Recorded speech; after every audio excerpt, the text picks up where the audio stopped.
Hello, everybody, and welcome to this week's Networking at Noon. Super excited to be here with you today, and I'm being joined from across the globe. Trish Jenkins is here joining us. Where are you coming to us from? G'day, Tiffany. It's Trish. I'm coming from Brisbane, Australia. So while it's the middle of the day for us, it is the middle of the night for you. Just before bedtime, anyway. So Trish, super excited to have you here with us today at Networking for Noon. We are excited. She is all about the shift and lift mindset. So Trish, I was hoping you can tell us a little bit about yourself. You know, what is this shift and lift mindset, and where did that come from? Where did it come from is a very good question. It's a good story. Well, yeah, a shift and lift mindset. You know, life happens to everybody, and we can go with what's happening, or we can take charge of how it happens to us in as much as we can. And a number of years ago, I was in a tough spot. I had been working for a fellow who I didn't know turned out to be a fraud. He was stealing investors' money. It was a mutual fund, and my role was to make sure people got paid. He was stealing money, and I didn't know that, and I was trying to function in my role, and the whole thing blew up and collapsed, and I was found in breach of the Corporations Act, which meant that we lost everything, and then I too was in trouble, and I ended up in 2009. I spent 8 months incarcerated. I hadn't stolen any money, but I'd been trying to do my job and paying people, and he'd been messing around with the money and stealing it. So I went down with the ship. That was huge. That is not good. That's a shift and a not quite a lift. That's a that's a shift you weren't given a choice on, I would guess. Yeah, it's another SH word. We allowed to say that to Americans?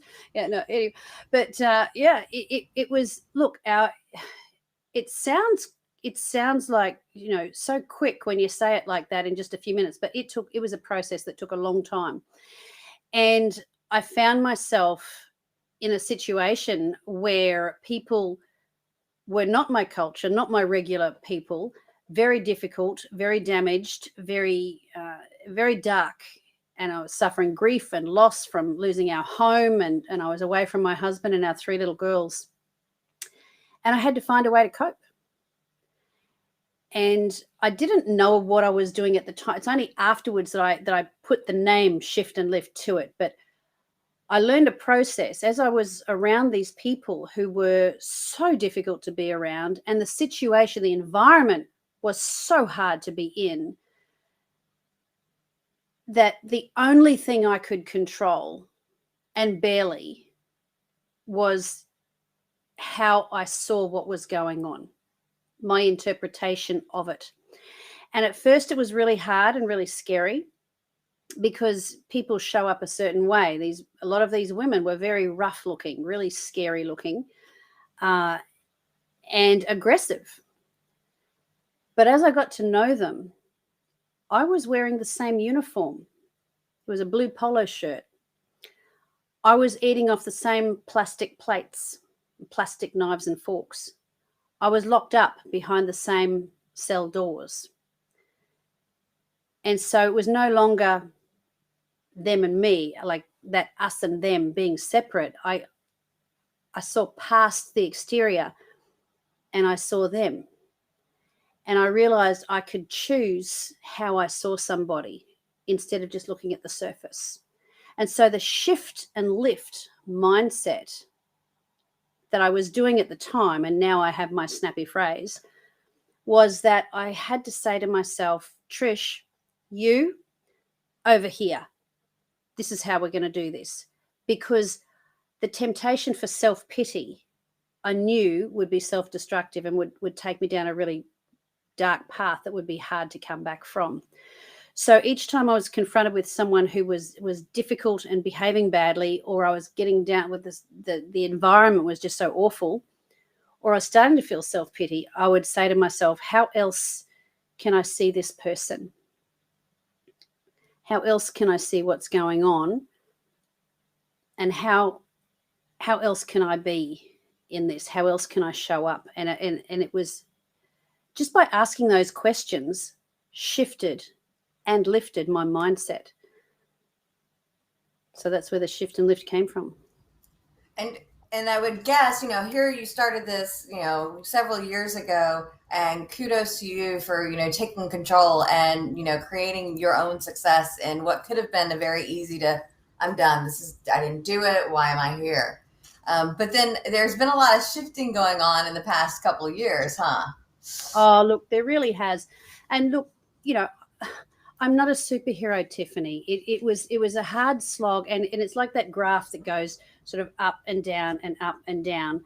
And there was PTSD, and there was emotional stuff, and there was seeing a psychologist for what had gone on, and the losses and so on, and then dealing with my children who'd been without their mummy. My big girl Chelsea was 10; she turned 11, and my twin girls Phyllis and Olivia, they were 7. Oh, wow. At the time, and they were without their mummy for 8 months. So, I don't want people to think, oh, it's just, hey, presto. You've got to be gentle with yourself and take time. When I first came home, I just wanted to go to bed for the rest of my life. And I did have a few days where I just went, it's all too hard, and just over the covers. But I had 3 little people and a husband who had stood by me, and they needed me to shift and lift. Yeah. And so I had to do whatever it took, to do that and do that for them. And so I had to look at, well, instead of asking, and I couldn't even get a job, Tiffanie. I had a fraud conviction, and my background is sales. So, I couldn't even get a job at the local fruit market stacking shelves. I might steal the beetroot. So I had to look, well, instead of asking, well, why can't I had to ask, well, how can I? And what do I have to offer that's left? And I had a lot of expertise by then. I'd done a lot of research on fraud warning signals. And so I published a book on what business people need to look for before they go into business with someone, what questions they need to ask. And it also relates to relationships, because you need to do your due diligence on both. That's what got me started in speaking. And then, and that went well for a while. And then people were asking me, this is all good, but what we really want to know is, how did you cope and how did you get back up again? And that's when I started looking at what were those mindset processes that got me back up again, Yeah, because it can't be easy it's so easy to get into the funk, but how do we shift and lift out of it to really begin to make it happen? And I mean, if somebody was like, okay, Trish, how do I shift to a positive mindset? Like, how do we begin to make that shift and create the lift for ourselves? Well, to some degree, it depends on the story, because you may need to get some psychological help. And there is no shame in getting mental health help and talking about things. If you had some shocking things happen to you as a child that should not have happened, then I'm not going to give you a flippant little answer. You see a professional and get some help. But having said that, I would say be compassionate on yourself and be patient and kind and take care of you, but also have a look. If you happen to be spiritual, if you have some sort of faith base, dig around in there and see what works for you. Me, I'm a faith person. My relationship with God is strong, and so I drew on that. Whatever works for you, you draw on that, because there's things in that. Beware of self-pity. Self-pity is your number one enemy. As soon as that starts, and self-pity is related to jealousy, missing out, all that horrible small thinking, recognize it early and be ruthless with it. And you be thankful. 2 men looked out the prison bars. One saw mud, the other saw stars. That's how you've got to be thinking, and my dad used to say that, and then I really was in prison looking out the prison bars, and it was like, oh, how funny was that? And hey, Dad, guess what? You were right. And yeah, that was a good one. I thought I saw him, I thought I had it tough when I had no shoes till I met a fella who had no feet. And I remember sitting on the concrete in the yard, and we would have caging around us. It was the caging, like the mesh that you put in concrete. You do that over there. You've got like a grid. Yes. Yeah. And the birds can fly in and you can't get out. And so we'd be caged and be on this floor, and there'd be cracks in the concrete, and there'd be little blades of grass just coming through. And I would find anything that had beauty or joy or fun or anything that would give me a lift, and I would deliberately focus on that and mull it over, and I'd sit there and just touch the grass, because it's all in how you look at it. And I remember sitting there thinking and saying to the other women, we're not starving on the streets of Calcutta. So yes, that's not to minimize your pain. I'm not going to say to someone, and women would do this in prison, that they would compare tragedies and what had happened to them, and compete, a bit like birth stories sorry to bring that up, but it's like you get a bunch of older women together and they'll almost compete for who had the most traumatic birth story. It's like, really? Don't do that. Yeah. Sharing what works. And, we're so isolated now that community is important, reaching out to your friends. And even when we can't hug one another physically, we can actually do it over Zoom. Okay. I have a girlfriend in the pandemic. She's 50. She is on her own. She lives with 2 cats, and she had to work from home. No human contact. So I went to school with her. And so I said to her, let's have a Zoom lunch. So we sat down together. What have you got? I've got tuna, and I've got Vegemite sandwiches. We love our Vegemite in Australia. And we would chat for her hour for her lunch break, and then she'd go back to work. And as we finished up, I said, I wish I could hug you, because normally we would. And she said, I know. I said, you know what? Let's do this. And I'm convinced there is brain science behind this. I'm not going to go into it because I'll get the words wrong. But what I did is I said, let's just put our arms around ourselves. Now, this might sound a bit corny, but I don't care. It works. You close eyes and you can find in your life, there will be somebody who needs you. It might be your grandma. It might be one of your clients. And you say, close eyes and just, I'm going to embrace you, and your brain is going to feel it. You're going to feel it. And I just want you to know that is me hugging you. And when the endorphins came down, all the things that normally happened. And so, there's a good tip for while the pandemic's on, that human contact, that comfort.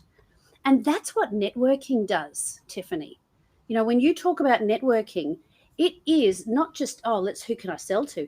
It is about that community of support. Now, I was terrified to let people know what had happened to me, what I had done, and how I had failed so colossally. And in my small town here where I live, I was invited, because I'd written this book, but the first one was for women in business. And how not to get ripped off in finance and relationships, because it often gets tangled up. Yeah. So I went to a BPW, to Business and Professional Women, and I shared there. As first I had a coffee with the president of the club and said, look, I don't know, you might not even want me coming anymore, but I need to share with you where I'm, and she said, oh my goodness, Trish, you need to talk to us about this stuff. And when I did, I was terrified. And there was a bank manager there, and there was, really impressive people that I was thoroughly intimidated, because I thought they'll judge me. But instead, you know what, Tiffanie? They thanked me and they put their arms around me. Now, that won't happen this week with COVID. But I felt out of that horrible situation, I found something to serve people with, and a bonding occurred, and we're connected. And that network, I could call up, it's been years, I could call up any one of those women and say, hey, you know, could you help me with something, or could you refer me to someone? And I've thought of someone for you. That's the power of that connection. It is much more than business. Yeah. I think a lot of times people think about, let me go networking, meet people, pass business cards, but it's really about, I think of networking as, let me go find the right people who are meant to be in my life, who I'm developing relationships with, that when I call, even if it's years later, they're like, hello, how's it going?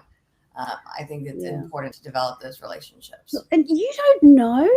You don't know. People are estranged from their spouses. Their kids aren't talking to them. You don't know what's going on in their life, what their prison is, that you can bust them out of just by caring and seeing past, like I did with those prisoners, we prisoners, because I was in the same uniform. But if you can look past their exterior, you know, maybe their people skills, maybe they're a bit pushy, maybe they're a bit, you know, maybe you don't particularly care for their product, maybe they're a bit, you know, but if you can see past that and be kind and just be nice and care, you just don't know what that will do for somebody and how that comes back. You know, you might be the one conversation that was a human conversation for them that day that wasn't about work, and that they might be feeling, you know what, maybe it is worthwhile today. It's amazing what one or two little things can make a huge difference for people. And we have that opportunity to help them sometimes. I do. And we're here today with Trish Jenkins, and she is sharing her story with us. Now, you mentioned that, you know, you've got the books and you started your speaking. What are you out there speaking on nowadays?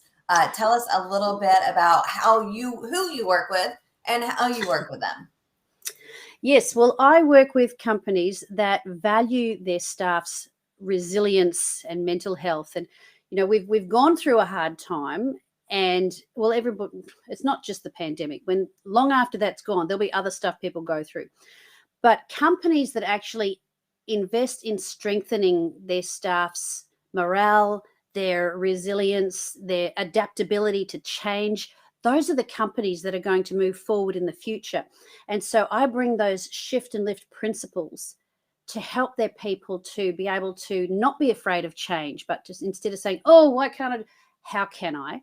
To be adaptable and to be able to lead their staff with confidence and great relationship. And that is what's going to build profitability. So that's who I work with, those companies, through keynotes and workshops. Gotcha. And I know you're in Australia. Do you mainly stay there, or have you started traveling again? Over Zoom. I Zoom around the world. And in fact, my business has expanded because I set up my studio here, and it's great. I don't have to fly anywhere. I have this area. I have another area to the side where I can stand up and present and have whiteboards and move around and do those things. So, yeah, I have no limits. All I've got to do, if it's in the middle of the night, I just have a nap in the day, set the alarm, throw the lippy on, brighten everything up, and we're on. I know it's made the world a much smaller place, at least from a speaking opportunity. I mean, we would not be having this conversation being that we're, you know, all the way on the other side of the world from each other. But thanks to Zoom, now we're able to do that. And so if you want to get some more information about Trish, find out more about her, her website is here on the screen for you. She could be the person that your company is looking for to really help them create some success. Now, our goal here, Networking at Noon, we do like to talk about business, though our sponsor, Asentiv, is all about the amazing business and spectacular life. So I know we've talked quite a bit about what you have going on in your world, but what do you like to do for fun? Oh, I have a big, tall redhead with 4 legs. His name is Angus, and he's not mine. He belongs to someone else, but I go and ride him. He's an Arab quarter horse cross, and I love him to bits. And he's my release. I go and canter him about the place, and that's just even just to go over there and to just smell his beautiful horsey neck. That's just bliss for me. So you get to borrow somebody's horse. Yes, it sounds like you have the best of both worlds. Like my husband's like, I want a boat. I'm like, honey, we have friends with boats that we can borrow their boats. It sounds like you have a friend with a horse, kind of similar. Oh, look, horses, boats, and swimming pools. They're always better when they belong to a friend.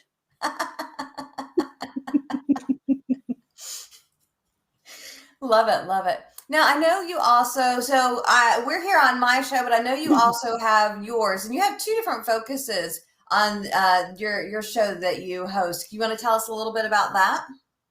Well, yes, I have my Shift and Lift Mindset video podcast where I share tips about being resilient and mindset, and I interview guests that can share their insights, usually industry leaders, and I talk to them about what's been tough for them and how they handled it.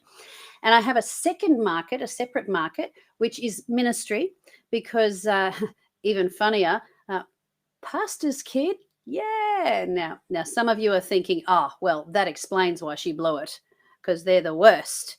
Well, yes. So that I did mention my faith earlier. So that's another market. If you're involved in churches, then I minister to churches and I share my story about treasures in darkness, that God makes all things work together for our good, but it doesn't happen automatically. There's keys to working with him for that to happen.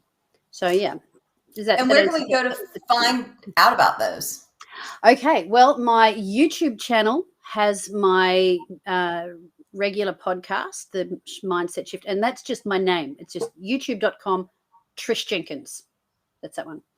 And the other one, look, if you Google Trish Jenkins Ministries, then that is my second website, and that will bring up the YouTube is actually Trish Jenkins Faith. I don't think I can change that, so got to do a bit of work there. But yeah, if you look, you Google me, I'll be up everywhere. It just Trish Jenkins in prison. Oh yeah, she'll come up. Don't you worry about that. Makes it easy to find. Yeah. So we're here on Networking at Noon with Trish Jenkins, and we're talking about all kinds of things. So I know you have a very interesting story about how you use networking pre-pandemic to really kind of meet some people around the globe. So you want to tell us about your networking experience? Yes, I do. Look, it's so funny. You know, I really want to encourage people to be bold, to be bold. And I didn't know any better, but it was 2013. And I was someone asked a question on LinkedIn, and I thought, oh, I wonder who's going to answer that. Someone answered the question, and I went to his profile, and I thought that was interesting, and I messaged him, and he had some sort of group that he did things with, and I said, oh, could we talk? Anyway, we talked, and he ended up saying, I wish you were in America because I would love to have you speak at my conference. And I said to him, oh, well, I'll tell you, he said, but I can't pay for you to come from Australia.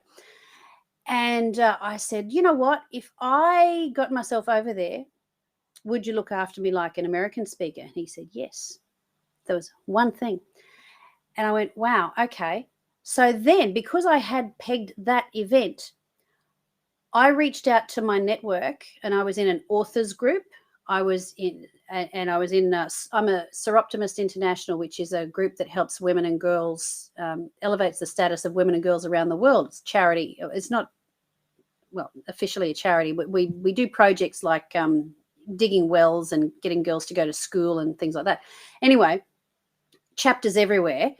And so I reached out to those chapters and said, hey, I'm going to be near you. Could I visit? And by the way, would you like me to give a talk? And with my authors group, I said to them, hey, have any of you, I'm going to be in Florida. Do any of you know any media that might like to interview me while I'm there. Well, I got 2 TV interviews while I was there because of that network, just by asking, be involved in groups and say, hey, does anybody know anyone who? And I put together a month-long tour in the US, doing a combination of regular speaking, ministry speaking, and media appearances. And I sold my books, and I had a thumb drive, piece of jewelry thumb drive with presentations on it that I sold as well, and it covered the cost of my trip. And that's when I came home and went, I got to call myself international now, Trish Jenkins International. But I want to encourage you, be bold, ask your network if they know of anyone, and have the guts to say yes to something. Now, I said yes to a trip to America that I might have gone there, done one thing, and then come home again, and it would have been a very expensive holiday. But it didn't turn out that way. Because I did that one thing, other things started to open up. And that's what you'll find when you're bold. Love it. Love it. Yeah, sometimes it's just about asking. You never know until you ask. We are beginning to wrap up here with Trish Jenkins, and we have 2 questions we typically ask at the end. And the first is, what is one tip that you have for the people watching here today? One recommendation. What is one thing you want to leave them with? Have a go. Have a go.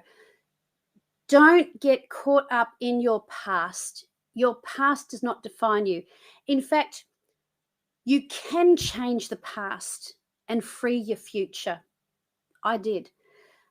You can't change the facts. The facts are these. But you can change what they mean for your life.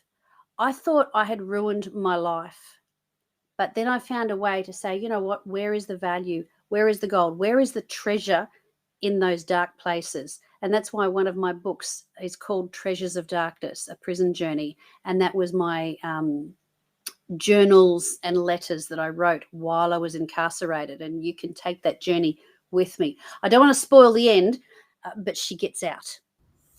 Whew, I was concerned about that. So do y'all check out Speaker Trish Jenkins. I'm assuming you have tons of resources there, and they can find you online as well. Trish Jenkins, and Google with prison will help you out. And the last question, a little lighthearted for us, is what is your favorite brew? Well, I am a little bit square. I love just a nice hot cup of tea. I thought I could do without a lot of things. Yeah. Just an ordinary black tea with milk. So, I know there's all different brands, but when I was in the lockup, when I first was in prison, you go to the lockup for about a week and then they farm you out to the prison.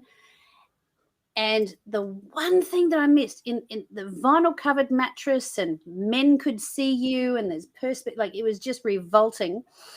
And no privacy when you use the toilet. It was just hideous. The one thing I missed was a nice hot cup of tea. Well, I'm glad you get to enjoy that now whenever you want. I want to say thank you so very much for being here with us. It has been a pleasure to hear your story and hear, how do we shift and lift? I think, it's probably something that most people deal with on the regular, though, with the past 18 months or so, where we've all been dealing with that. So just keep it positive, keep, looking forward, find the beautiful thing, even if it's just a little blade of grass to enjoy each day. Thank you so much, Trish, for being here with us. An absolute pleasure. Thank you, Tiffanie. Thank you. And I want to say to the rest of you, happy networking, y'all.